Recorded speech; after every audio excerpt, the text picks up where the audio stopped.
Welcome to The Balancing Act, the podcast for mastering work, wealth and well-being, with me, your author and host, Sarah Brennand. Here we explore conversations, insights and expert advice through the lens of what truly drives high performance and sustainable success, aligning your money and mission, strengthening your mental and physical health, and creating a more intentional work-life balance. Each week, I'm joined by leaders, professionals and specialists who share how they navigate their own balancing act, along with practical tools and strategies that you can apply in yours.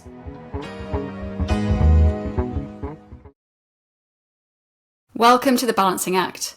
In this episode, from Podium to Purpose, High Performance, Resilience and Breath-Led Recovery, I'm joined by Olympic silver medallist Adam Burgess. Adam reflects on a career defined by contrast.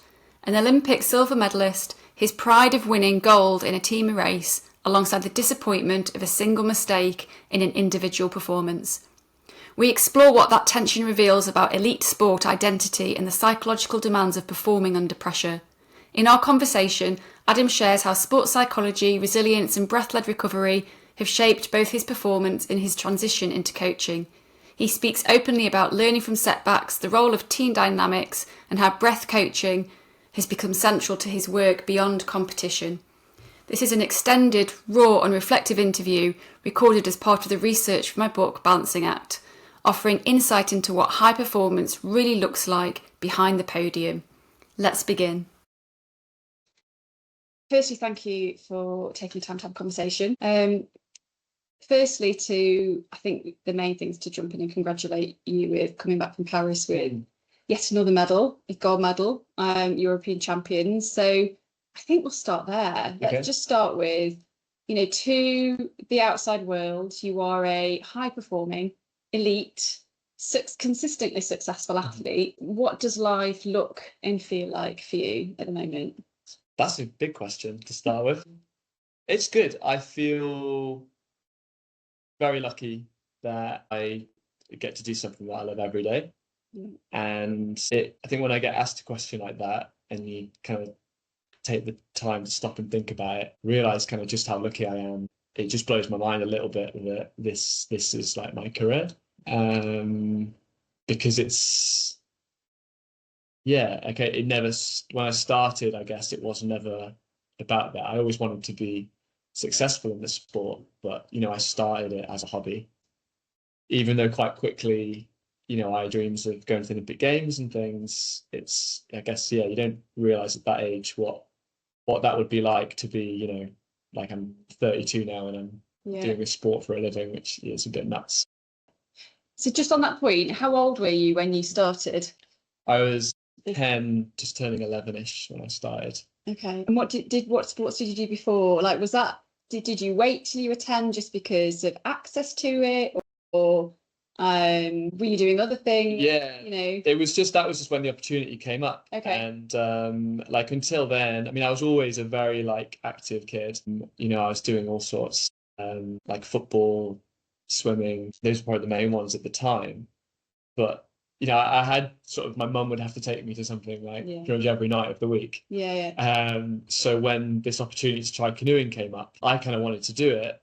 But it was like another thing to do. And I tried it before, so I was in the Scouts as well. I tried it before with them, and I with some family friends as well. They take me on the sea once in the kayak. They kind of argue over who was the first. Ultimately, it was Staff and Stone Canoe Club that provided that opportunity to start properly. And the really crazy thing is that there was there's space for a group of 8 kids to start. Okay. And I wasn't in that group.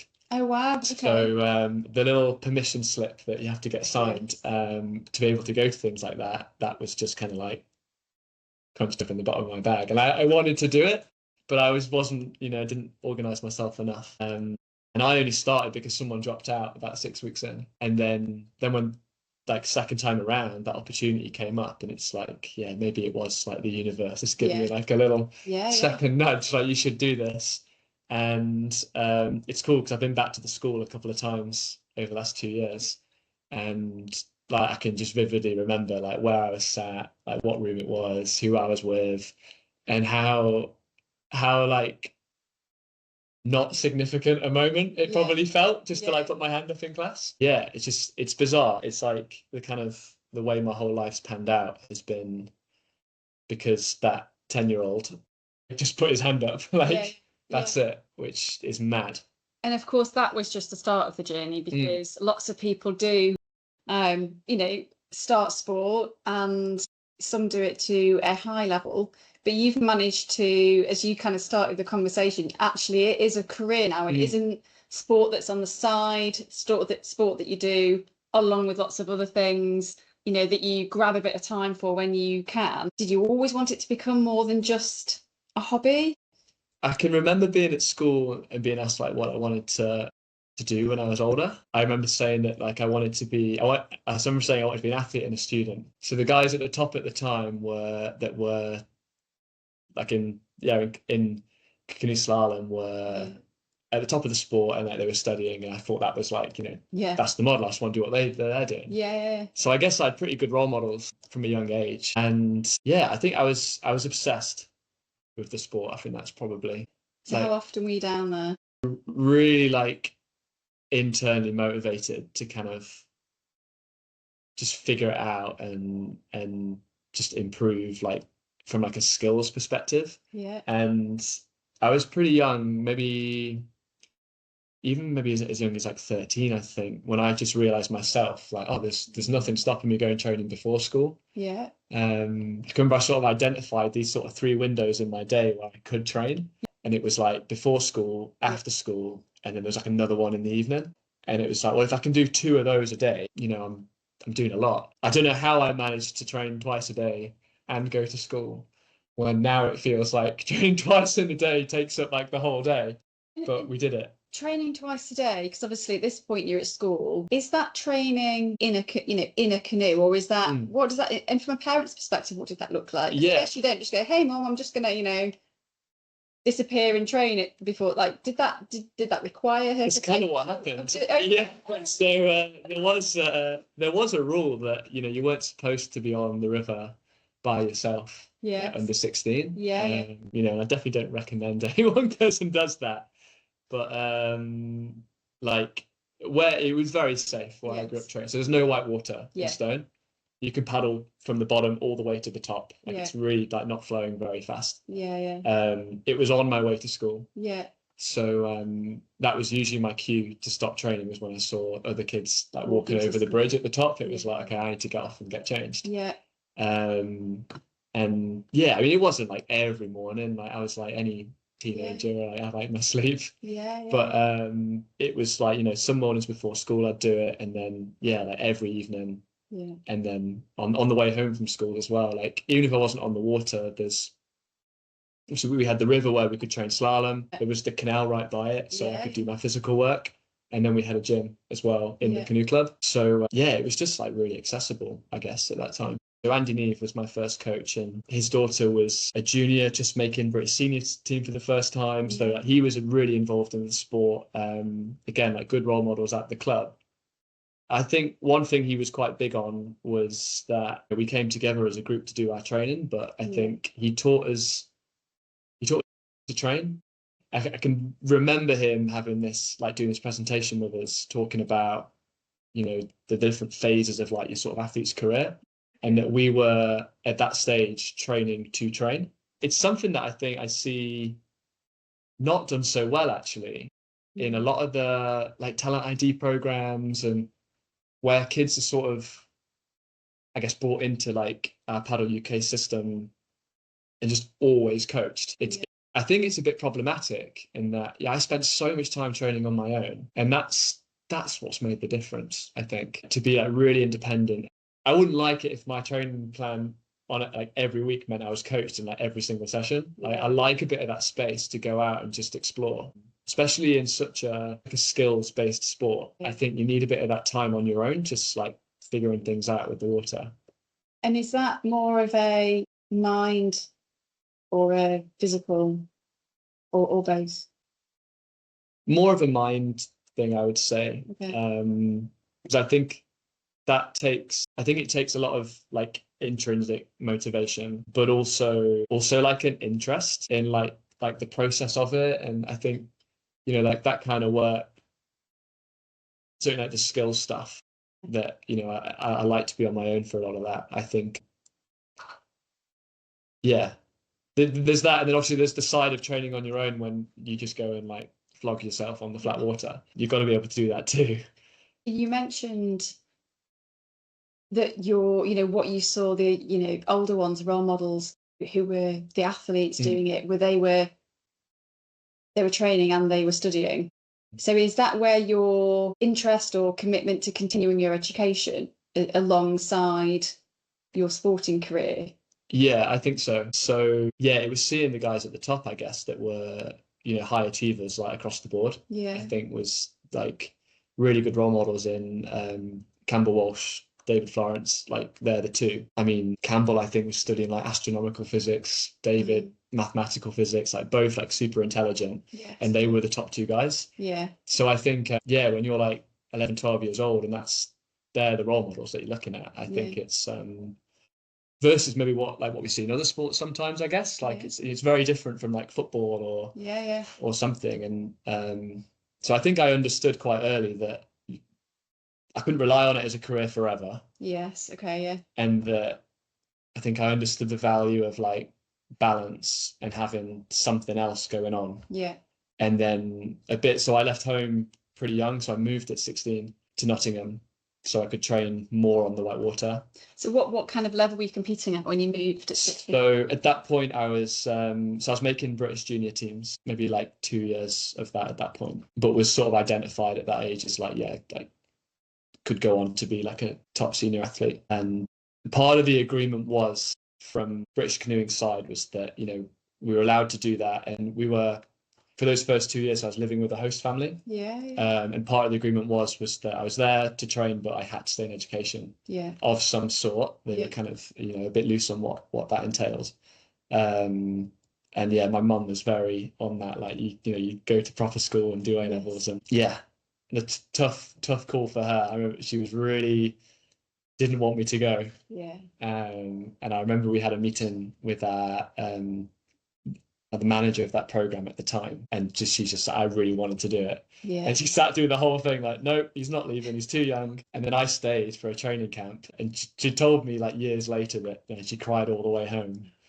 And I remember, she got back and texted me like, oh, if you really want to do it, like, you should go for it. Yeah. So yeah, big like decision and like sacrifices from the family, but it's paid off. And I kind of know that you've got a good relationship with your mum now, so that's that's something that stayed that you've maintained and has stayed strong throughout, despite leaving home at an early age. So talk to me about where what's life like now in terms of what's a good day for you, what's a good week, what are the different things that you're doing? Is it all about training for the next competition or just generally? So I think my main goals at the moment are generally around just being able to do this for as long as possible. Obviously I want to go and win more races, but the part of the process really in being able to have this as a career is you also have to perform. Yes. I still really enjoy it. I love my training. There was no question really over retirement for me after Paris. It was easy decision to make to continue. So I mean, particularly in the summer, just being on the white water a couple of times a day is that's like the perfect day really.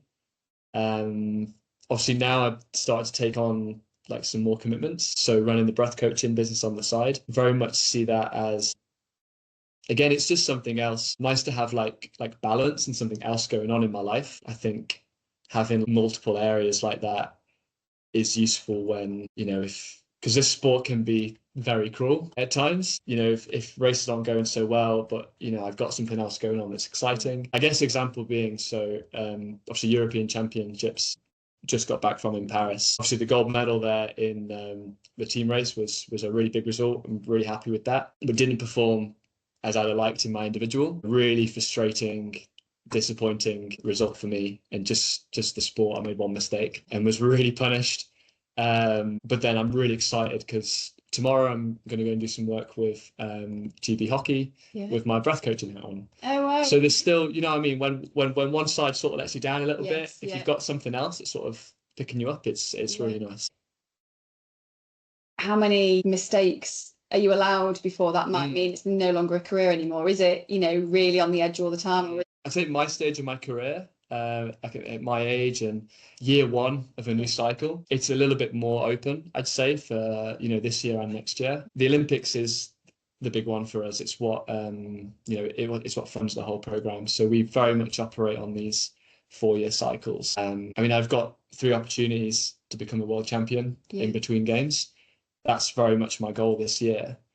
But because of my performance in Paris, I know that as long as I'm, performing there or thereabouts near the top, that I'll be supported until LA. Yeah. Because that is the next, really big event. It can be quite cutthroat. I've had years, and certainly as I'm coming through, you need a result basically every year internationally to sort of maintain your position as part of the program. The first step to that being you have to be on the British team in order to go to the international races to get that result. Yeah. So racing GB trials every year, that's usually the kind of the tough one, because especially when you're expecting to make the team, there's not really anything to gain at that point. You can only lose. So selections can be some of the hardest races for us. And then once you're there, it's like, okay, well, now we're on the team. Now I need to go and perform internationally so I can be funded. But fortunately, basically every year since I've been on program, I've done enough.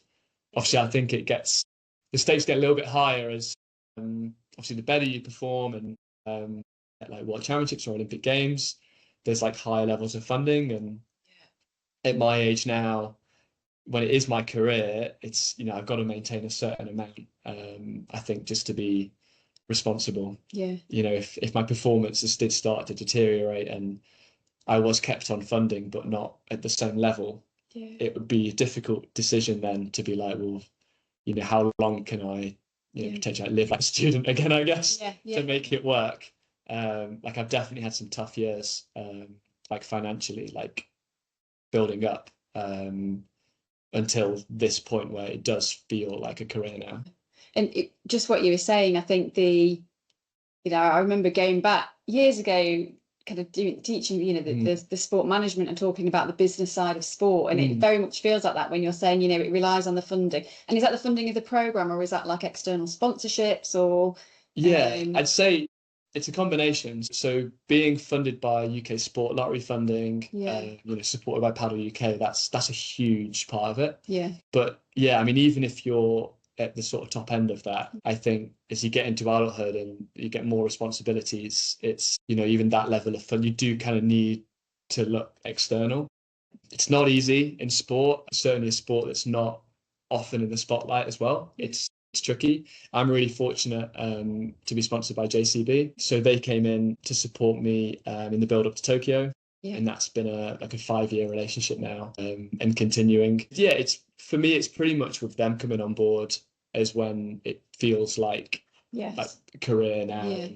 And, obviously, I'm looking at it's the different streams of income, I guess, now. So there's sponsorship that, longer term stuff. There's sort of there's smaller deals or deals with manufacturers where maybe I'm getting free kit or things. But then I do a bit of work with social media, so paid posts, appearances. Then there's the breath coaching. So now there's a few different streams. It's kind of, now it feels like, okay, I'm building this career. It all sort of links together and just comes back to the sport at the end of the day. That's kind of how I make it work. And is that something you manage independently? Because now it is just feeling like a business, in that your performance is almost the product in yourself, and then you have different people supporting you in different ways. Is that something you personally have to manage, all of those people, or do you have the equivalent or an agent or somebody who does that for you? So how involved are you in the contracting and the negotiation and the ensuring it fits in the diary and it doesn't influence with your training plan or your mindset when you're about to go and compete, that's the one phoning you for a media interview or something?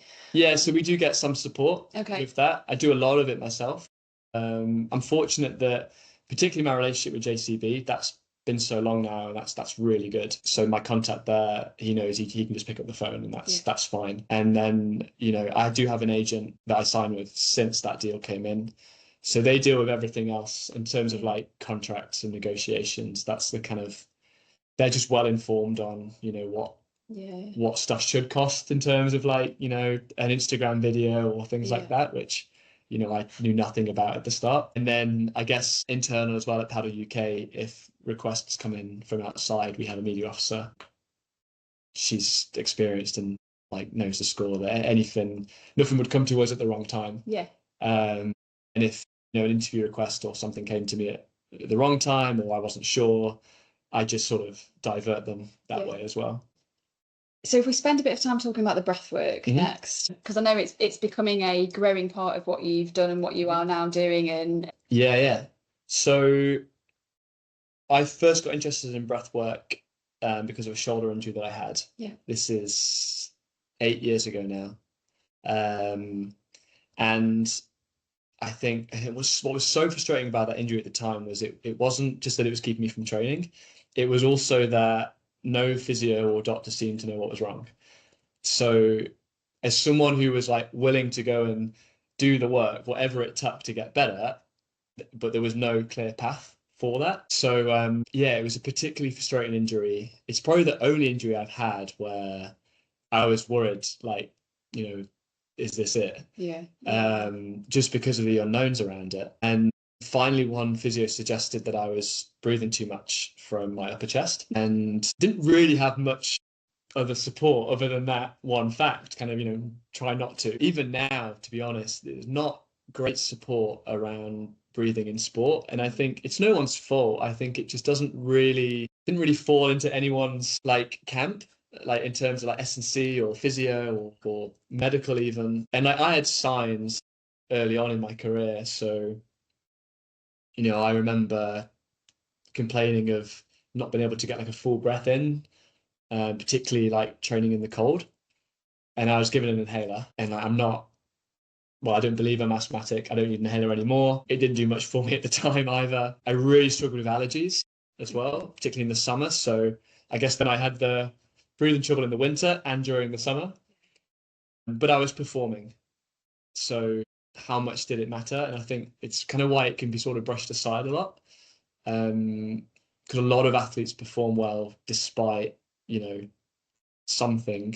I don't like the term like dysfunctional breathing really, because like we find a way to make it work. And then so it was actually my mum suggested that I go to a yoga class, and I really struggled, which with the breathing side of it, or with the whole lot. Right, okay. So it was like severely humbled, by my mum and her friends. And I think, as an athlete, your kind of ego is sort of saying like, well, this is just nonsense. Or it kind of holds a bit of a mirror, and you're like, wow, I can learn something here. That's just showed me a big sort of like weakness to work on, which is what it did for me, fortunately. So there was like an interest in yoga and breath, and then still practice yoga, but it's the breathing it's always been the thing that's kind of brought me back to it, and the thing that's fascinated me the most. So I've basically been studying it ever since. There wasn't a lot around at the time, like a few books here and there. I mean, at the time, the Oxygen Advantage was probably about the gold standard in terms of like trainings you could do at the time. It's obviously boomed in the last few years. So now there's loads of information out there, and new research being done all the time. It's a really interesting field to be in. And I think because I kind of come at it from the like sport and performance side, and then obviously like the background of like sports science degree, it's kind of, I think it's given me something. I guess I've had a bit more of a critical eye of it, and I've not come in from a purely like kind of like woo-woo side, or like an experiential, or like I'm not stuck to like one school, like I'm a Wim Hof method instructor or conscious connected. I think because I'm interested in the science and understanding like the truth of it. So when I work with people, I'm not really trying to like force a particular school of thought onto them. I'm trying to understand the person and what they might need. So like can run a range of assessments around people's physiological and psychological sensitivity to air hunger. Is one of the things that we measure that I think is really important. But then also like observing breathing pattern, observing breathing behaviors, and then things like respiratory muscle strength as well. And the behavior piece is really interesting, and it's kind of where I'm focusing a lot of my time at the moment in like what I'm kind of looking at and trying to learn more about. Primarily breathing is a behavior. Yeah. So through my coaching, essentially I'm trying to create behavior change. And with that comes a need to sort of start to understand behavioral psychology a little bit as well. So it's really interesting. Breath is kind of this thing in the middle, but I'm studying all this stuff that's like breath adjacent, I call it. So obviously a lot of stuff around like stress and sleep as well. Yeah. But yeah, it's fascinating. And I think because I'm training 2-3 times a day, the majority of my job is resting. You know, it's rest well. There is also, you know, there's a lot of hours in the day. So if I can spend some of that time studying, then it's something that interests me as well. Then it's, that's like time well spent. So on the breath bit, because I think it's central to our existence, isn't it? Like we can't function in any area of life, in any capacity if we're not able to breathe, like full stop. That's, you know, physiological.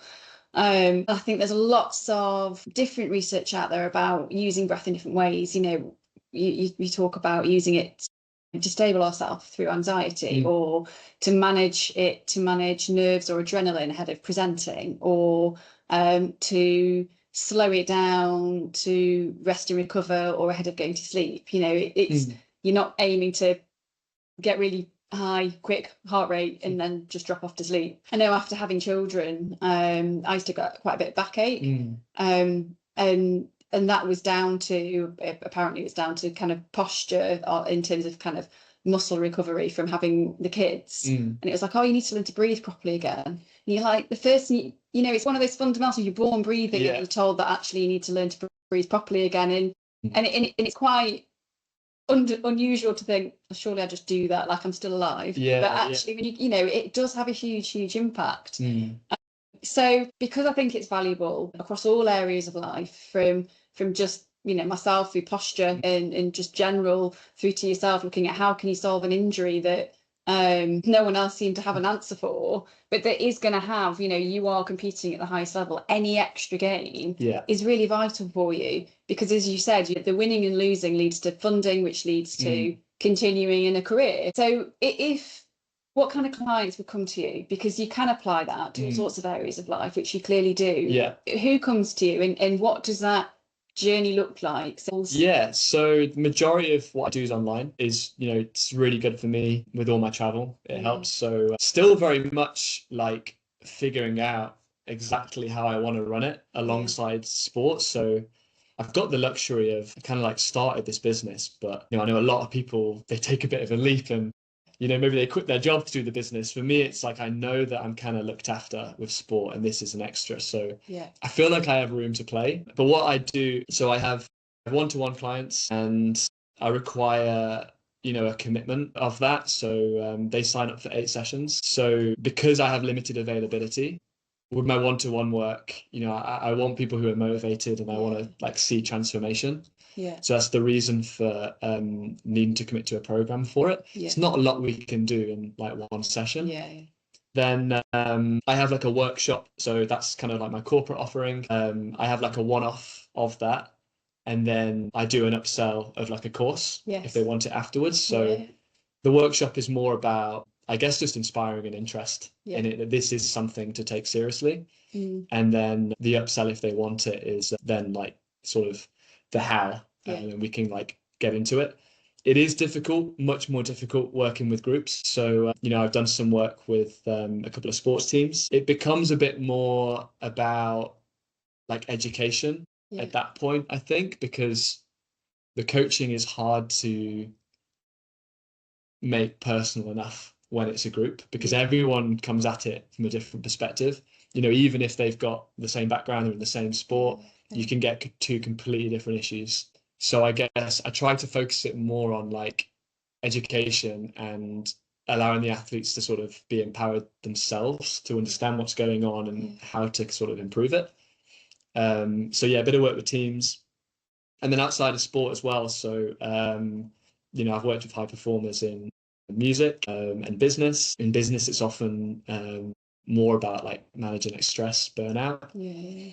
Um, and then also I get a bit more like clinical stuff. Yes. So when people come in, it's like a medical condition, Okay. and they want some help with it. And it's not obviously to replace whatever they're doing. I tend to get, people who are motivated to take control of their own health and make like a lifestyle change, which, I'm like so on board with. And that's some of my favorite work that I do, because obviously it's like most of what I get sport. That's where people see me. I'm fortunate that I've never really done any marketing yet, because I've kind of had the capacity that I can take with the availability that I've got, just through like word of mouth or the occasional podcast I've been on, or a lot of my work last year just came off the back of one sports interview after the Olympics. But I think so that's why I get a lot of sports. But then when I get something more kind of clinical, it's interesting for me. I like to sort of like challenge myself a little bit and learn more about different cases. So it's been really interesting. And I've moved a little bit so I took the rest of the year off last year after the games, just to focus on breath, and I sought out coaching for that as well. I guess a little bit, just applying what I've learned in sport, and like the value of having a coach and someone to guide you through that. So I joined a mentoring group called Take Flight with a coach, Mark Whittle, who I'd wanted to work with for years actually. And the timing of post games just felt right. I had it all booked in before the Olympics as well. So I had something to look forward to. Yeah, regardless of the result. I was like, I know this year is going to be like great. Yeah. And so we worked together for the remainder of the year. And I guess we just worked to try and simplify what it was that I was offering. Yeah. And we just narrowed it down we just made it, I do one-to-one coaching, and I've got a workshop. Yes. And then now I'm running it alongside sport. I'm still doing those things, but there's a little bit of me that's like, do I need to capitalize more on the opportunity in the fact that I'm doing this like as an athlete and integrating it more in terms of like,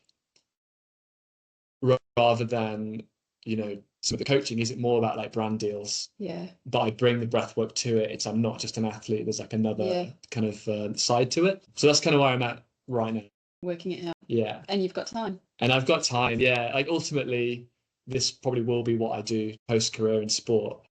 And it'll probably evolve as well to be a bit more holistic rather than just breath, I think, too. What would you say is something to be self-aware of, or if you think you can breathe normally, because it's not something we really think about until someone says, have you thought about your breath? For example. Like if you're kind of saying to someone, actually check your breath, what might be the signs that they aren't breathing to their full capacity, or the behavioral traits aren't as good as they could be, just so that they can think, actually maybe that is something I can improve on, but they weren't aware that it might have been the breath before.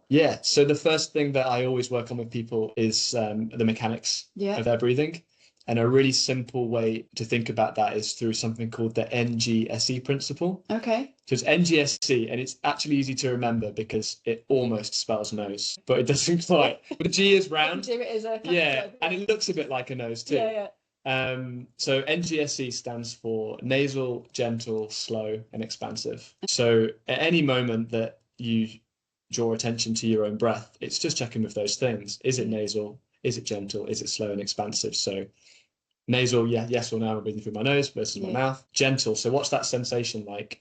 The air entering and leaving the nose. So at rest, that should be silent, and ideally, almost like barely noticeable. By slow, kind of self-explanatory. So like what does the pace feel like? Is it slow? Yeah. And then expansive, I really like the word expansive versus anything like deep or like diaphragmatic even. I think expansive to me, I think sums up better that it's like a 360-degree thing. So, what's lost, I think, with a lot of people with things like posture is that expansion to the back of the body as well, where we actually get more movement in like a healthy system. So they're just like a few things to consider.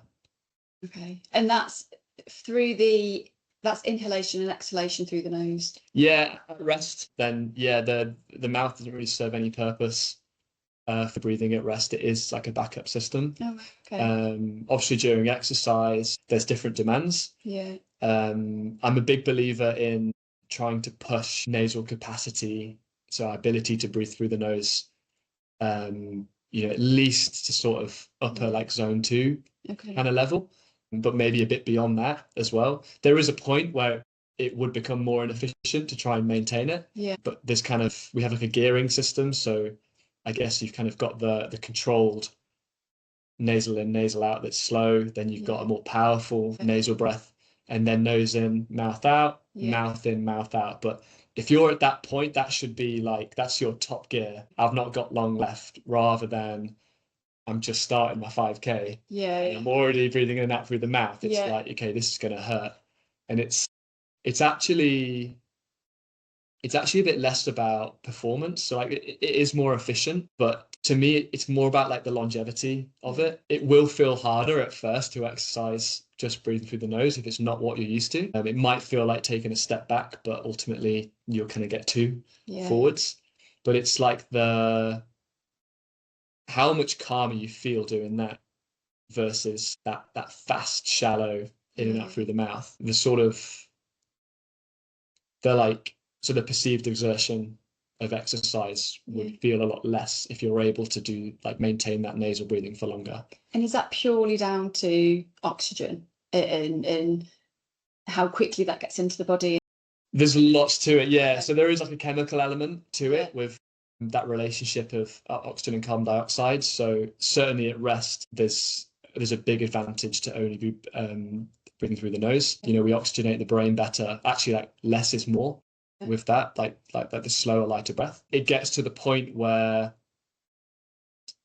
the having a slightly higher level of CO2 in the system is beneficial to a point. Like most things, it's like, it's better to a point. The CO2 can actually start to outcompete the oxygen at like the level of the lungs. So you actually want ventilation to be higher. Yeah. That's the point where, it might be useful for the mouth to open, even just for the exhale. But I think like a bit of it as well is around like that, like level of arousal, and like control and like flexibility of the nervous system. So, if you're in control of your breath, you've got that soft nasal in and out versus someone who's like panting. The guy who's got his mouth closed has got a lot more composure at that point. Doesn't feel like he's working as hard, but it takes, a period of adaptation to get to that point.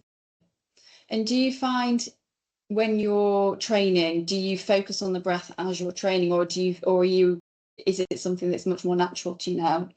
How, even when it's something you specialize in, are you still consciously aware in managing it, or is it possible to get to a point where actually you master it and then it becomes more automatic? Yeah, in an ideal world, it's, through coaching, you draw a lot of attention to it, and then we zoom right back out again. Hopefully we've created good behaviors. There's still benefit though in taking conscious control of the breath. So that's the kind of fascinating thing about it, is that it will just fire.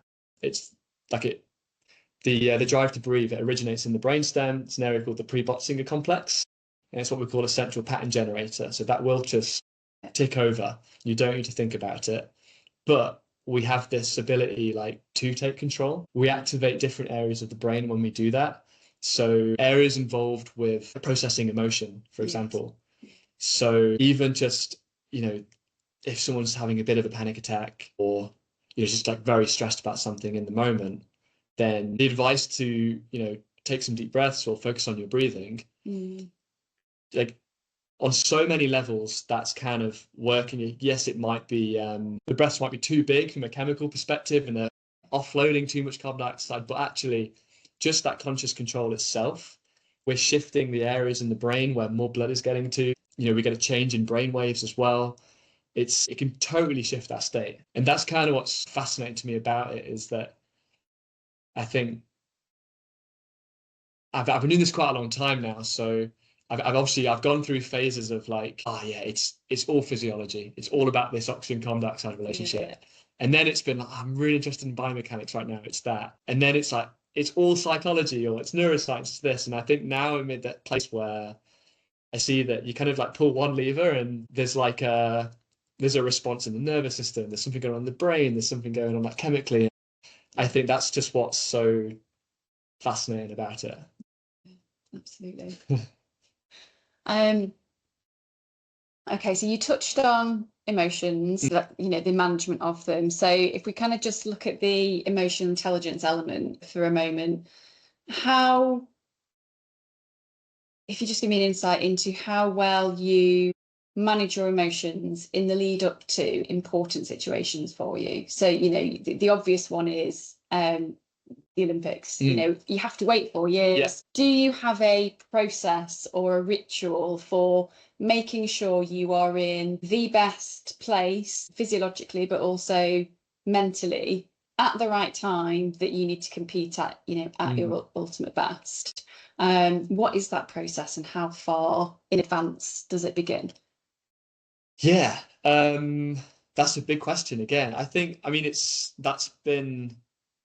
that process started, you know, when I first picked up a paddle. Yeah. You know, I think when people talk about the Olympics being this like 4-year cycle, which it is, and it's, you know, it almost frustrates me sometimes when, you know, you see in interviews like post games and people are saying, it's like 4 years of hard work. It's like, Yeah. 4? I mean, for some people, you know, I maybe took the scenic route, but it was like, I was like, try 20 years of work. Yeah. And, you know, it all counts, you know, and there's setbacks along the way and things like that. And it does sort of, as long as you kind of pick yourself up and learn from it every time, then it all counts. But I guess in terms of that piece of just sort of managing it on the day, I mean, like I'm the same as everyone else. You know, the thought of sitting on that start line at the Olympic Games in Paris, where, I mean, there's almost 15,000 people there in person, which, you know, we're not used to in canoe slalom. If you're a footballer and you play in front of that week in, week out, there'll be an element of you get used to that.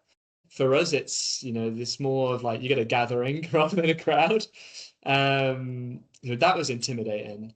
The thought of, you know, just what's at stake in that final in particular, like you get one go and, you know, the track's moving in front of you. It's a really like fine motor skill sport. You can't have too much of a plan because you need to be adaptable to what the water's doing. Yeah, I mean, it's normal that would create a strong like physiological response. Obviously, because I was in Paris last week, it was so many like memories from the Olympics were coming back, and I was thinking about the night before the finals. I was with my coach just going over some video, trying to make a decision on how we were going to do this one specific move the next day that I was a bit nervous about. And I remember being sat in the chair, and this is like about 24 hours away from competing. And, you know, I'm not active. I'm literally sat in a chair and my heart was just like bump, bump, bump, bump, bump. And I'm like, you know, this is crazy. And it just shows the power of like, you know, emotion really. And like the influence that can have over our physiology. And yeah, I'm someone that spends a lot of time working on this stuff and educating myself about this stuff. Yet, you know, it still happens. I still feel these things. I guess in a moment like that, when I notice it, it's about first finding a way to try to like just discharge that a little bit. So especially if it is that response has come from something psychological, I'm sat in a chair. Yeah. There's a mismatch between my physiology and my psychology there. So I need to just move. You know, I left that video review session and I just went for a walk. I went outside. I was like, I just need to move a little bit, discharge that. And then I guess on the level of the nervous system, it was about coming back to safety and grounding. So different ways of doing that. The simplest being like connect with others, connect with nature. So it's about like kind of closing that loop. There was a bit of a fight flight response. I just need to send through my behaviors, I need to send a clear signal to my brain, to my nervous system that, you know, the threat's gone, it's safe now. So I think about that like in those weeks, like how do I close those loops?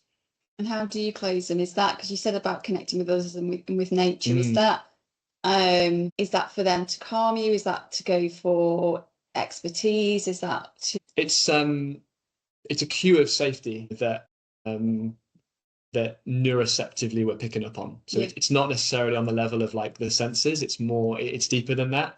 So nervous system is picking up safety by being around others or like connected with nature. And there's an element of down regulation as well. So yes, there's like diffuse it, so move, down regulate. So that could be, I just practice some slow breathing. I might stack that with something like lying on, do you know the spiky mats? Yes, something like that. And then like just connecting again is almost like the final stage of that. And then I guess it goes to then the level of like the race day itself, and even the build up. I think it's very easy once you arrive on venue to just already be thinking about the race. And there's a skill and there's magic in basically just being able to like flip that switch. And it's like, okay, now I'm thinking about the race, like only when it's important. A lot easier said than done. Yeah. Especially when it's important to you. But some of that can just be about like distracting yourself. Having some really good series to watch on Netflix or whatever it might be.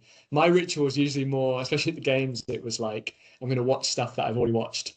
Just something that it's real like comfort show. It's predictable. There's nothing new. So novelty is something like that is a stressor for our nervous system. The stress response is for learning. So anything novel or any kind of threat will initiate stress response. So I try to keep things as like simple, boring even. So I'm thinking about how do I manage my energy and this sort of like up and down over a race week, because when I hit that start line, I want to be able to like peak. And if I've been up here, nervous system, like high arousal for like days, thinking about the race, thinking about my plan, you can only do that for so long before your body just goes, nope, and it will crash. And I've spoken to loads of athletes about this. There's like a weird like phenomenon that I've experienced. The last time it happened to me was it was a World Championships like 6 years ago, and I was warming up for the semi-final, and this is the one day, the most important day of the year, and I was warming up and I was yawning in the warm-up, and I was like, what? Like, I'm supposed to be peaking. Like all my training, everything's been tapered, but I hadn't considered the nervous system at that point. And I'd been thinking about that start line like all week. I was on from like the night before when I saw the course, and I never took that moment to calm myself down so that I could hit that high again. And that was my body's way of just being like, whoa, you've just been like, overdoing it for too long, and I'm hitting the brakes. And every athlete I've spoke to about that has experienced that. I've not experienced it once since then because of these. Again, it's behavioral. I'm not doing any kind of, there's not hack, there's not like a training plan continues as, but in between you're bringing it down when you need to. You said an interesting word there, something like the movable track. So that's really interesting because that's unpredictable if it's movable. Yes. So but then you also talked about, the night before, looking at how you do a particular move. You're obviously preparing for the highest performance you can give, and yet you're going out on a movable track. So how in control can you ever really be, and therefore how comfortable do you have to be or train yourself to be with unpredictable circumstances? This has been a journey. This has probably been even more so than like how breath has influenced my performance. I think that relationship with the sport in terms of my belief in how much I think I can control what's going on, that's the piece that really started to unlock my performance. And it was all the work I did with my coach who just left us after Paris. We worked together for 8 years. And he's gone on, he's like an expert in skill adaptability now, and his journey even as well in that field was during that time together. And we just got to the point where we both loved like the artistry of canoe slalom, and there was like a way of doing things like from a technical perspective that it looked aesthetic and it was like the right way. And for me at least, I mean for him as well, I guess he started at the same club as me, but certainly in Stone on the River Trent, where it's not moving very fast, Yeah. that environment didn't have many variables. So that was an environment that I could control.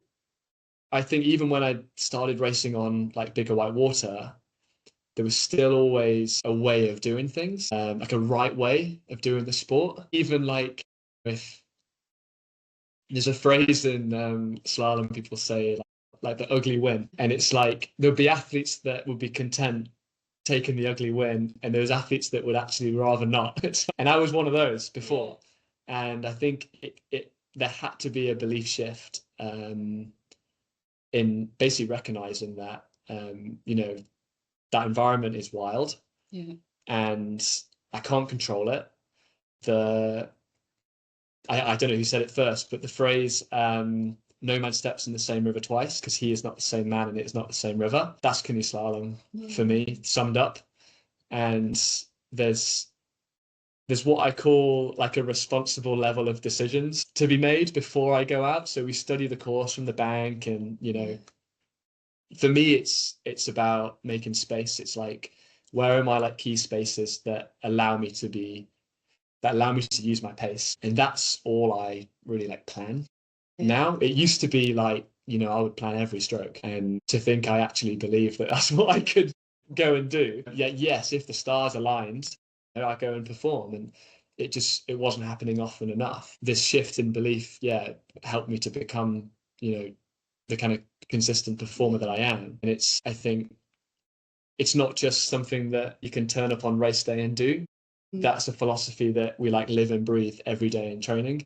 We started doing a lot more sessions where we just do our courses like on site. So I wouldn't look at it from the bank. And it was, I guess, a bit of the belief started to come when it was, I do some of my best stuff when I just float down and see where the gates are, and and then it was like, okay, so how do we get that on a race day where I think I was trying to get away from like being a bit mechanical, and it's just not adaptable basically if something went wrong. We've been a bit creative, and we've just mixed up how we train, and I do a lot less planning, and a lot more variety now. And I think that's at the moment at least, that's my philosophy for how slalom is done. Because you need to be comfortable with somebody not coaching you all the time, so that you know how to respond if something is unpredictable and somebody isn't there to help. Yeah, I think so. Yeah, you've got to make that split-second decision in the moment. I do like to bring in the team around me. Like I really kind of like, I value that, and I sense that it's like my medal in Paris, that's the result of a lot of people's work, not just mine. The metaphor I've used in the past is like, it's a little bit like I'm like the driver in an F1 car, and the site's there working on the onboard computer, and we've got S&C there building the engine. So there's a lot of these things, but ultimately, I am sat up there on my own at a point. So I hadn't really thought about it like that, but maybe it is the time I spend training on my own helps with that. It certainly helps me to have like a voice with my coach as well. So when there is one of these decisions to make on how we approach a certain move, it's not that I'm being told what to do. It's we're both trying to figure out what's the best way of going about this. If you can share some insight on some of the setbacks that you feel have had the biggest impact on you, and how you've overcome them and maybe learned from them.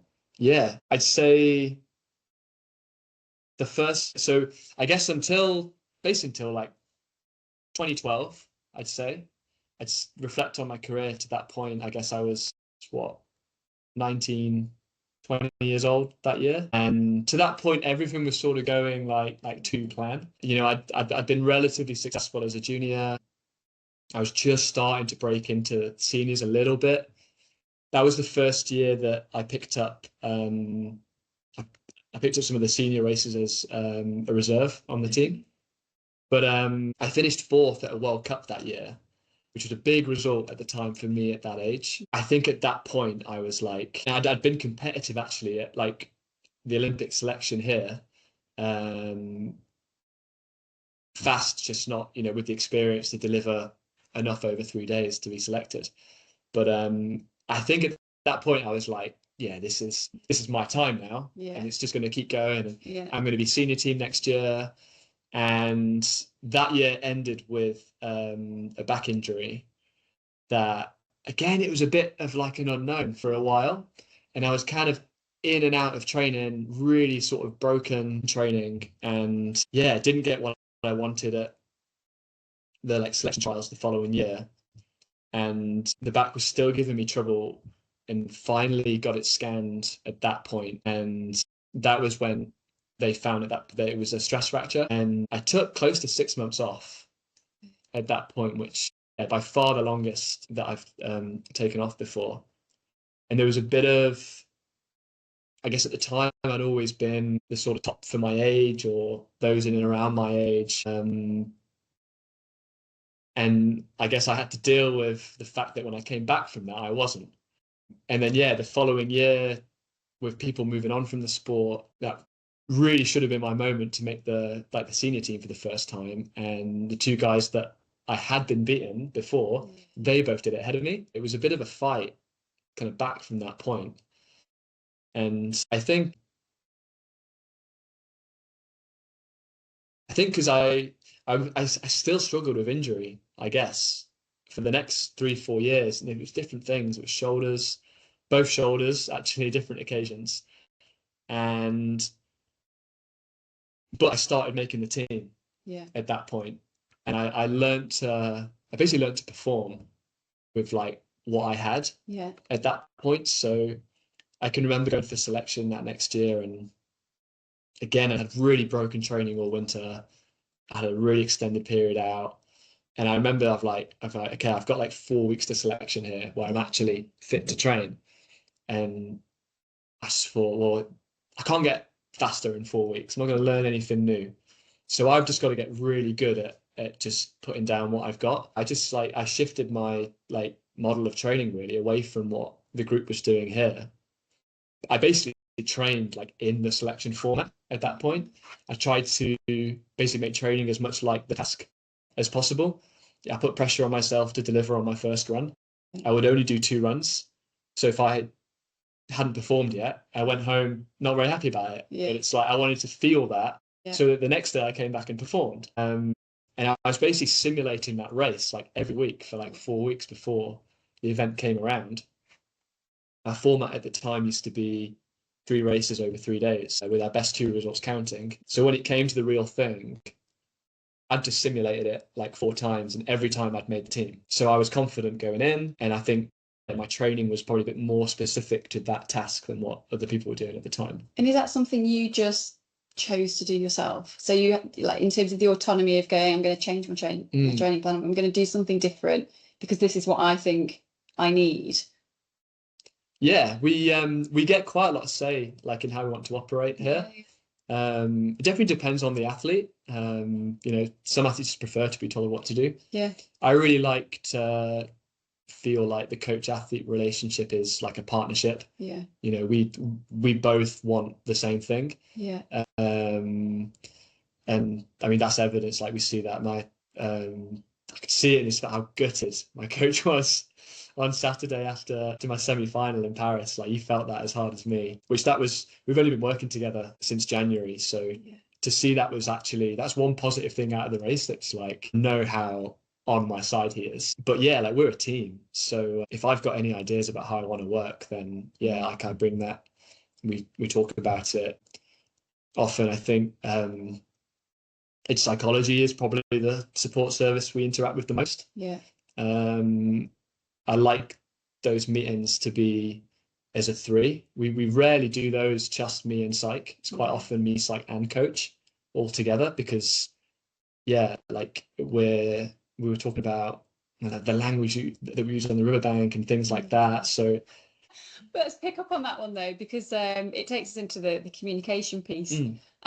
People like to communicate and learn in things in all sorts of different ways. I'm guessing from that, from the bit that you've just said, that is something you talk about. And also within the sporting realm, but also, you've also just said you do the breathwork coaching online. So how flexible are you, or how aware of how flexible are you in your communication and in your needs, and also in other people? In my awareness of the power of language will have originated from a sports psych perspective, the idea of like the brain not understanding negatives. Yeah. So like you get a 2-second penalty for touching a pole in canoe slalom. Yeah. And if I think about not touching the pole, I'm gonna touch the pole. Yeah. Like that's just what happens. Yeah.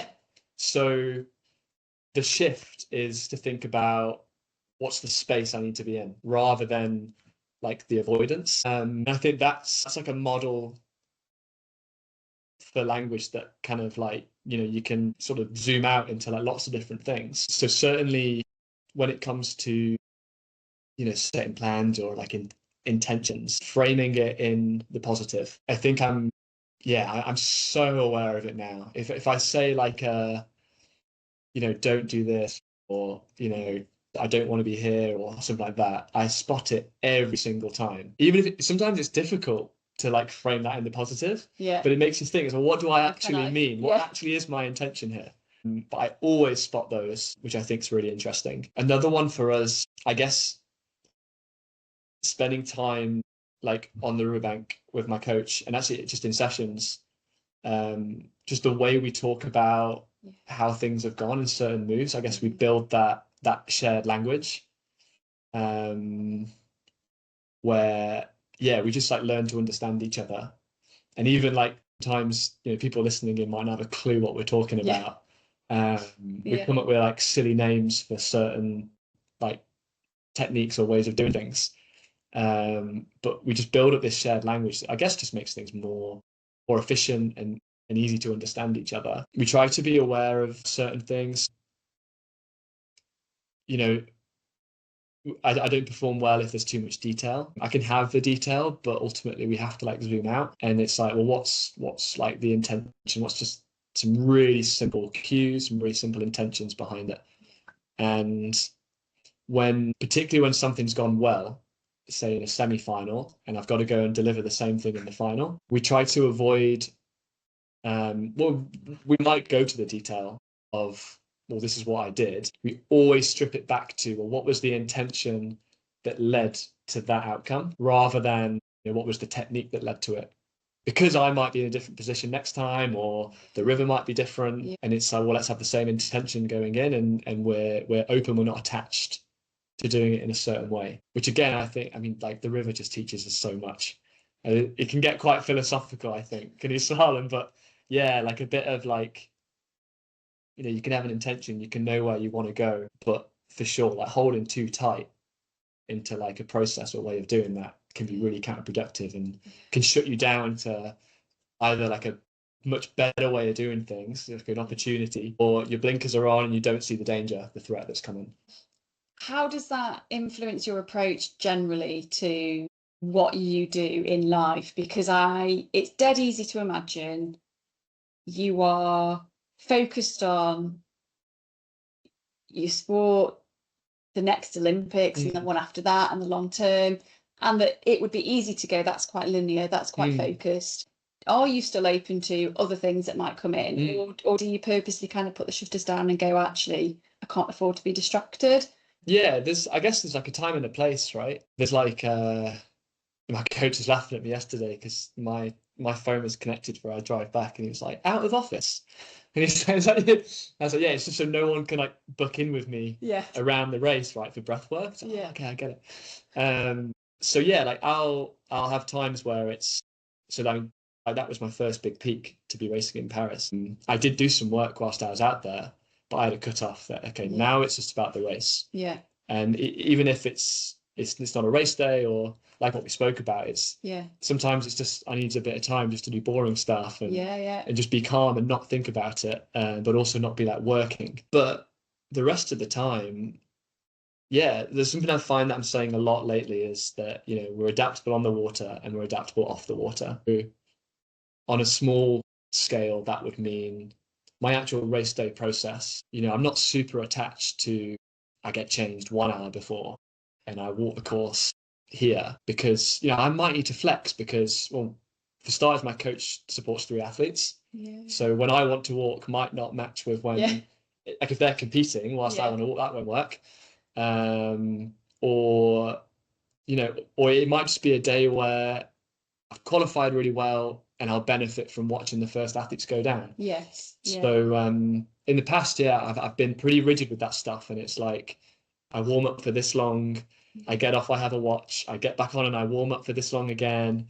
And it just meant that if I had to do those things, it was like, and I had to do it at a certain time before the race, then, you know, I potentially missed an opportunity to watch a specific person. Yeah. Or maybe I took on information when I watched that actually impacted me negatively.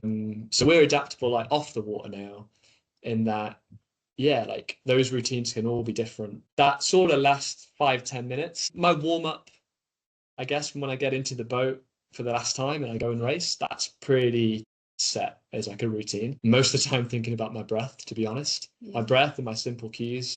And obviously I go through like the gears physically to warm up. But until that point, it's like, yeah, we're adaptable. It could be a really easy course and I'm better off just not watching, because any information is just gonna might, you know, make me overcomplicate it. And does that therefore come back to minimizing distractions and I guess being fluid enough so that something just doesn't derail you then, so you can just focus on like the positives and the things that you know are going to help you?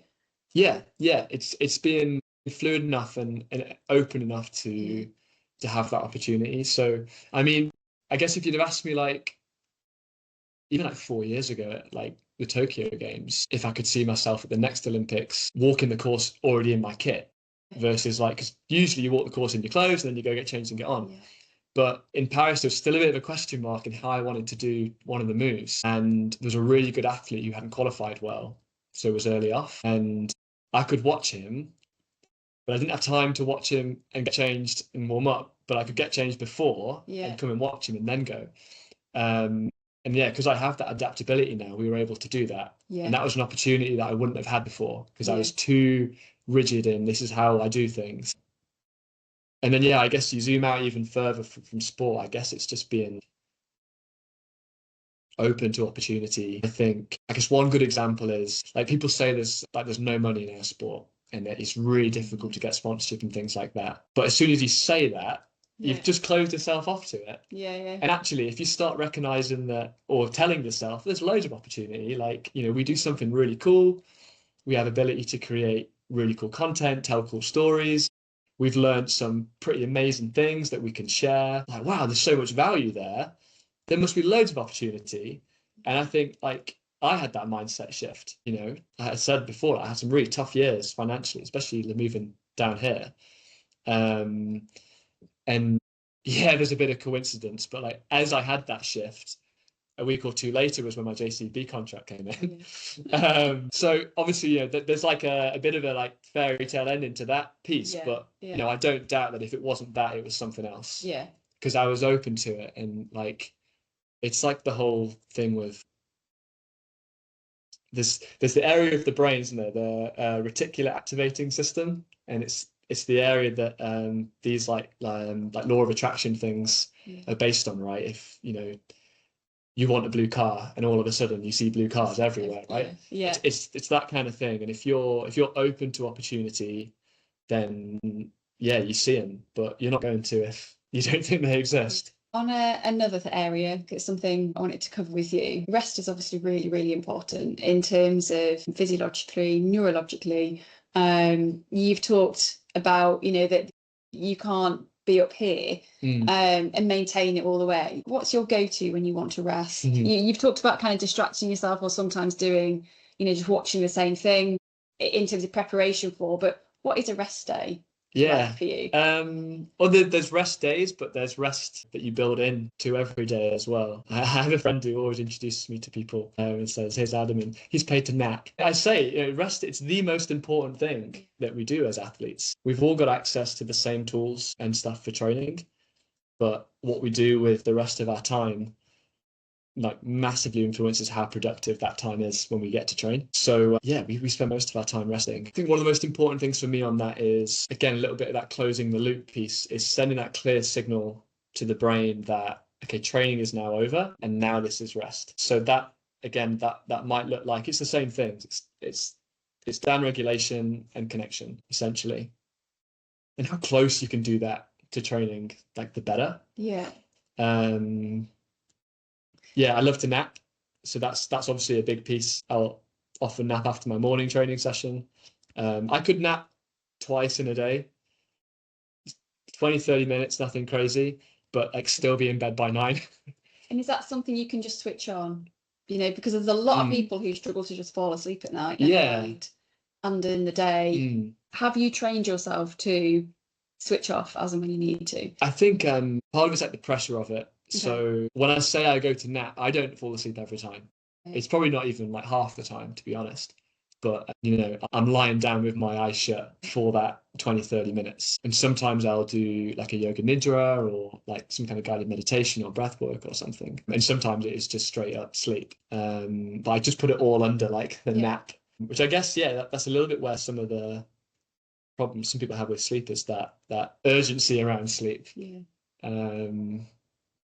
I heard someone say once that even the way that we talk about it and like falling asleep isn't great, in that like falling is like an innate fear that we have. So to think of it as like sleep is coming to me instead. Yeah, very good reframe. On some of the other areas that I just wanted to pick up on, the money mission one. Yeah. People come from all sorts of backgrounds, experiences, information.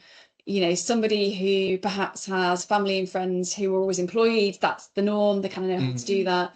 Someone who's been surrounded by self-employment, that's the norm, they kind of know how to do that. And therefore about finding your kind of personal board of advisors, that circle of people that can help and guide you. Now, I think in sport, that's just much more obvious because, you know, particularly at the high levels, you know that at some point you're going to need a trainer to help you do the bits that you don't know yet, or to find your blind spots, and the psychology and nutritionists. But in terms of general, you know, who are the people that are in that kind of circle for you, or who I would, you know, call your general board of advisors that you go to for different areas of advice or support or mentorship? Yeah, I guess first protocol would be on like a professional level. So we have performance lifestyle advisor as part of the program. So that's a service from UK Sports Institute, and so all athletes here have access to that. That service it's about. I mean, in the past, it's been about, you know, relationships with like universities and things to get extensions, or I'm out the country when that exam's on, so, you know, he can't do it. Can we do something else? But it's also been about, you know, how do we make it work if you've got to transition to London, for example, and, you know, support in finding places to live, finding a bit of employment on the side, you know, accessing things like universal credit even at times. And now for me, that is about, you know, how do I integrate what I'm trying to do with my business with training that doesn't impact training. So I guess like I can share that one simple thing that we've done is I have an extra couple of lines on my like training plan spreadsheet now that's about like what is my capacity for work. So there's a maximum number of workshops I can do, and a max number of one-to-one clients I can have. And I've mapped that out for the whole of this year already. So that's clear. It's been mapped out, you know, versus where the races are. So if I'm in London, you know, I'm just training, I'm not traveling, I'm quite happy to do a bit more work. Then that final lead up to World Championships, I don't really want any ties to anyone. So so there's that service that I go to, and then just like friends, I guess. I think moving down here has been really interesting in terms of like money and finances. So I was living in Nottingham and supported by UK Sport Lottery funding, also had my student loan. I was fairly comfortable. I moved here, funding doesn't change. I finished uni, and my rent's tripled. Wow. So, and then like pretty much every year, equipment and stuff in the sport gets more expensive. We have to buy all our own boats and things. Okay. So funding is the same across sports. There's like bandings, and you have to hit a certain result to each band. But as a canoe slalom athlete, that you've also got to buy your equipment with that. Yeah. And I mean, a canoe now is like £3,500, which is a big chunk of what we get. So I think my early years living here were much harder. Had to learn to like budget well. Yeah, I had to get some support from the local council at times. I've worked like part-time jobs. Best job I ever had was working on site here at Lee Valley. So I worked for it was a separate company that they ran the photography for the whitewater rafting. Yeah. So I just take photos of the whitewater rafting customers.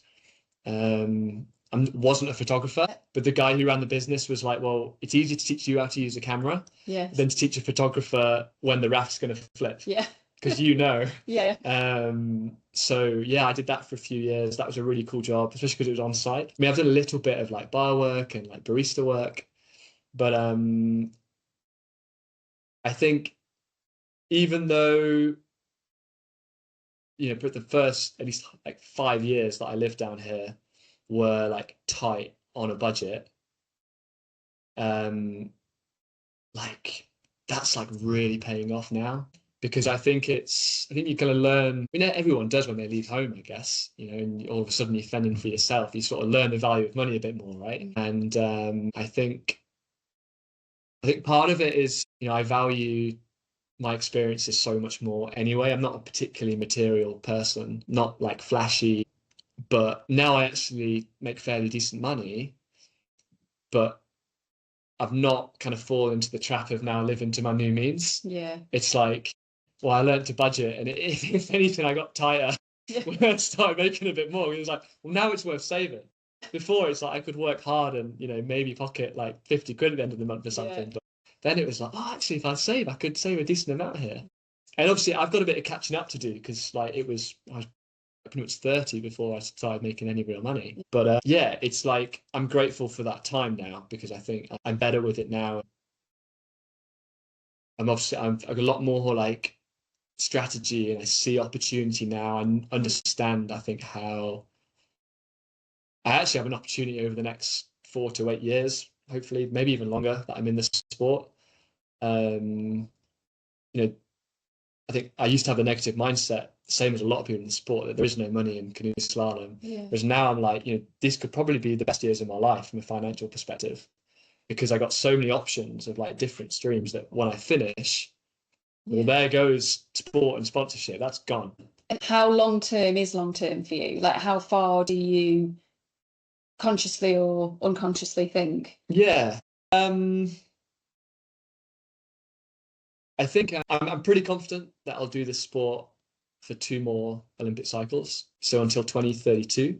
I guess, like other people, there's goals around like home ownership, for example. Yeah.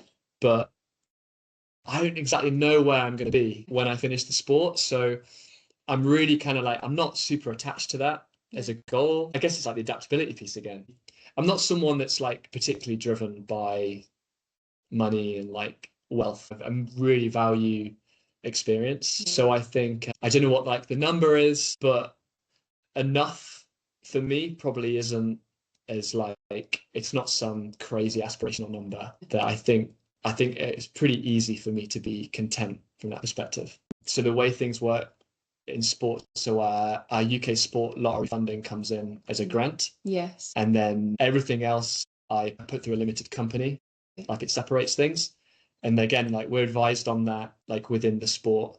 And then, I mean, the advice that I've had that seems like sound and like hands off enough for me. I don't want to be stressing about it. No. It's not like I'm in property where, I could be at a world championships and boiler breaks. Do you know what I mean? I've got to deal with that. I'd just rather not. So I just keep it quite simple and hands off. And that suits me. On one of the other paradigms, there's a money mission, and we've talked a lot about the training side of kind of mental, physical. It would be useful to have a glimpse into how you approach nutrition. So what are your non-negotiables or your must-haves in terms of nutrition? So I like easy wins. So I filter all my water. with a reverse osmosis machine. So like quality hydration, I guess, start there. That's a bit of a non-negotiable for me. That machine travels with me as well. Wow, okay. It gets set up in my hotel room. It's just a thing that can sit on the side. Yeah.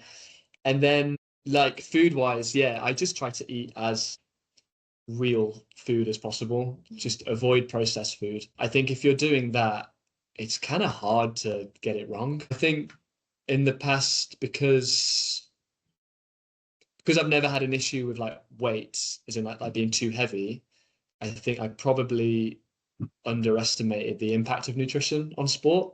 I think it was quite easy to see it as sort of like a calories in and out, and like body composition, sort of like that was it. Whereas I think just again, like my interest in science and like health means that, you know, I look into these things, and I love like refining the processes of like a supplement plan, like building towards a peak. So like, you know, 6 weeks out, I'm starting on beta alanine, so that's perfectly loaded for the race. You know, I keep it fair. I don't take loads of things supplement wise, but there's a few that just make sense as an athlete with like whey protein. But again, non-negotiable for me is the highest quality I can find. That helps you hit your protein target every day in a really simple way. Creatine and caffeine are probably the next two that are like the most studied and like validated, that we know that they improve performance. So I take those. There's obviously like with creatine, it's interesting to me, the science of like whether you like load it first and then like reduce the intake, or you're just the same, you know, refining that to like how much to take for your body weight and stuff. I like that kind of like side of things. And is that how you do it? So yourself, do you take it based on body weight, or do Yeah. you load it? So I take 0.1 of a gram per kilo of body weight, which for Okay. me is, I weigh 70 kilos, so it's easy to work out. It's like 7 grams. And is that daily? Is this a daily thing? So that's a daily thing, yeah. Okay. And then there's others. So like beta alanine is more, that takes a while to load, but it's like a lactic buffer. So really useful for like that kind of distance. And beetroot as well is one that's pretty well validated. So I do that. I take the things that I know are going to move the needle, but that's more like just 6 days before competition. Yeah. Then it's like a concentrated shot every day. And then there's things for health because of the high allostatic load of being an athlete, like the stress of training, like vitamin mineral needs like are higher. So yeah, I have a good multivit, and like a high strength omega-3. But I mean, that's all, I've just gone straight to talking like supplements more, but like it's a food first approach. But yeah, I think it's easy to get right as soon as you just like, if you stop eating things with a label on it, basically, it's like it's quite easy to eat well, and then just comes the balance of getting enough. Then I think is the thing that's like, yeah, if you're eating good food, it's, yeah, you fill up fast. Yeah. So on the work-life paradigm, how do you approach that? Because kind of sport feels like it is your life, but it is a career, but you're living here as well. And I know kind of when we were just setting up earlier, you're saying about how some of the kind of, you're used to it now and it works really well for you, but there's some that are newer to have kind of moved here who are finding their way still. So yeah, just talk me through how, you know, what work-life balance or integration. I think it is difficult, and particularly like most of us have relocated here. Yeah. And it's not the same as like moving jobs where, you know, maybe you've got new work friends, whatever it might be. It's like it's the same people. You know, we're pretty good, I think. Actually, we get along well here. We've got pretty good culture. There's issues, but like anywhere, it's not always easy. With like 3 people make the team in each discipline every year, only 1 person goes to the games in each discipline. That's tough. I have a really good relationship with my closest rival, Ryan, who could so have easily gone to the last 2 Olympics instead of me as well. I think it's amazing actually how well we get on, I think, considering something we've worked hard for. And I think it just comes out of respect. You know, we know how hard each other work, and that it's just unfortunate circumstances. But yeah, it's a bubble, and it's, you know, we spend a lot of time away. Difficult to like maintain like relationships and friendships outside of the sport when like we travel so much. Difficult, I think a lot of athletes as well in the sport, especially if they've gotten into it through their parents, you can kind of arrive here at Lee Valley, I guess. So this is the high performance center. You can kind of arrive here at say like late teens, early 20s, and the sport has been like your main focus and your career, which I don't know if it is I definitely thought it was at that point. Yeah. But I question now whether it is a career at that age yet. But it's also like your only social hub as well. I can understand how it's difficult to kind of branch out, especially if you've not like studied or something. So I think for me, I saw the value when I was at uni of even just like the social side of that and having friends that knew nothing about my sport. Yeah. And then probably the first like 2 years I lived here was difficult in not really knowing anyone outside of the sport. I lived with one of my teammates, didn't know many people, and yeah, that felt like a bubble and quite like isolated. Loved it, loved being on the road. And we get on really well like internationally as well. We're a really tight-knit sport like that. So it took a little while for me to kind of build that network and those friendships like here. Like they're like now it's there. It's like there's so much value in that for me. And one sort of real defining moment of that for me was one of my friends who I knew from uni actually, but we'd never really hung out. But then we both relocated to London. I remember she came to watch me race here at Lee Valley at a selection once. And this was a massive day for me even as well. I hadn't performed too well on the first 2 days and I had to win the last race to make the team. So very stressful day, but I invited my friends down anyway. And I won that race. But I remember after we were chatting and they were like, yeah, it was really cool to kind of like see you like do your thing. And she's like, I feel like I don't know who that like athlete Adam is. So because we just talk about like books and like philosophy and things. We never talk about the sport.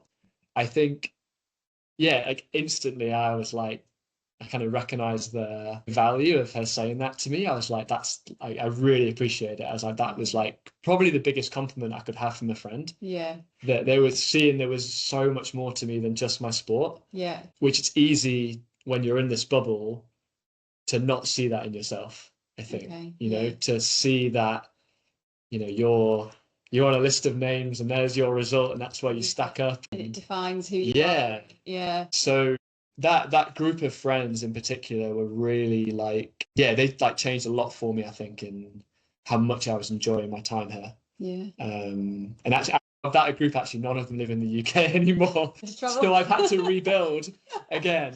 But you know, I'd done it once, and you know, it's easier to do it like once you know it's there. And I think now the kind of the friendships now are formed through it's generally people I've met through like working in wellness. So either it's through something that I've worked on myself or events I've been invited to because they know I'm a breath worker. That's pretty much, they're my people. And again, there's the shared interests. So, and it's not going. Yeah. It's just quite nice to sometimes have that separation. Yeah, because you are, you know, you are and you do so much more. And I guess as you're aware of the future, like you know, you've got your business that you're building and your other people know you for different things. So that just, rather than it be like, oh, I've stopped now what? Which, you know, we hear so often, particularly in football and rugby stuff, actually, there won't be necessarily that now what, it will be just a more organic move to it. Yeah, the thought of stopping doesn't scare me like it used to. I used to find that idea like terrifying. That this could all like end. I think is how I saw it. And I think now it's like, it's just like a transition. Like it's all the same. I think because of everything the river's taught me and the sport has taught me influences like how I go about everything else. It's just like I'm just expressing it in a different way, like through a business instead. And yeah, like I'll have to transition away from being an athlete at some point, but I don't think I'll ever leave the sport fully as well, which would be the beauty for me, that if I can sort of do the self-employed thing, I'd have that flexibility to like, whether it's I just come and do a little bit of coaching here and there, you know, or or it's like a full-time role. And then I run a business on the side. But yeah, I'm open again, like just adaptable and see what opportunities come up when that time comes. Absolutely. And you've got loads of time. That's the thing. The beauty of it, isn't it? Grow things and see which bits you enjoy most and which bits work best, and then go for those. I think as well, I'm not closed off to like employment either. I think I have in the past, I'm like, nah, I couldn't do it because I've always sort of been my own boss, right? Yeah. But I get it.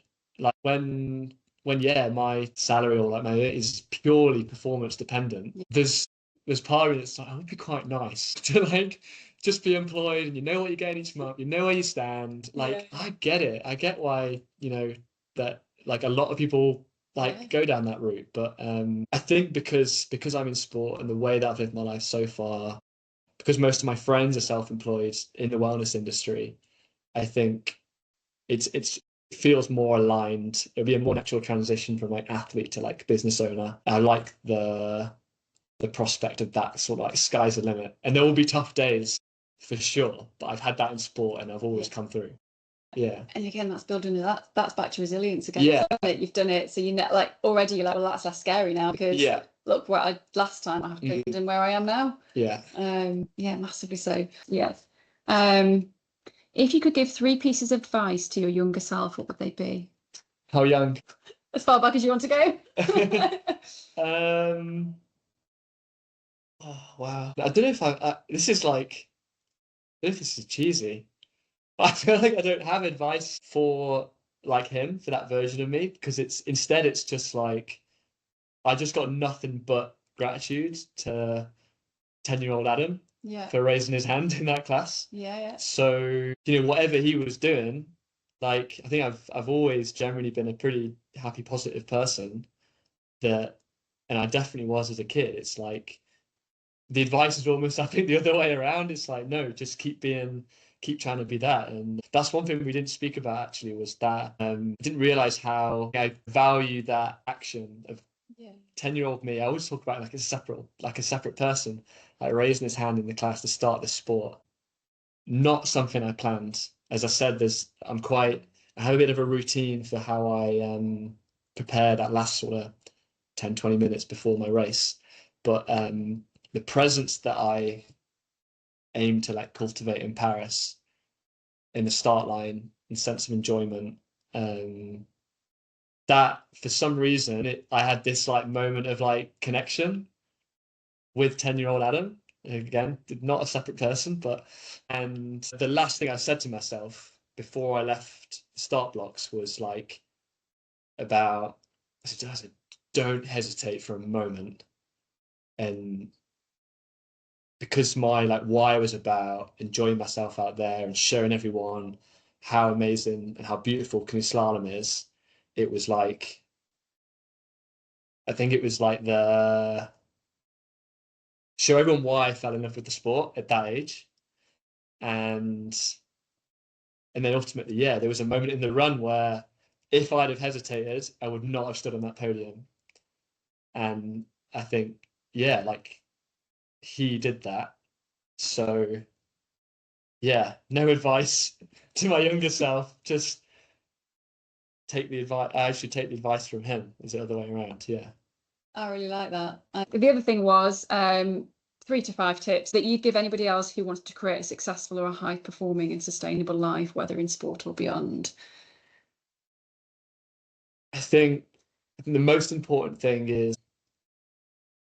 to focus on something that comes naturally. You're naturally just passionate about it. I think the moment if there's too much like hard work and resistance to do it, I think I'm not convinced it has the longevity to, maybe it can be successful, but I don't think it would, like, you could ever be fully satisfied like holistically from that approach. So I think if you focus on something you're naturally passionate about, even if it's something that at first it might not seem like that could be a high performing business or something to sustain you with, to be open to the opportunity and the fact that it could be.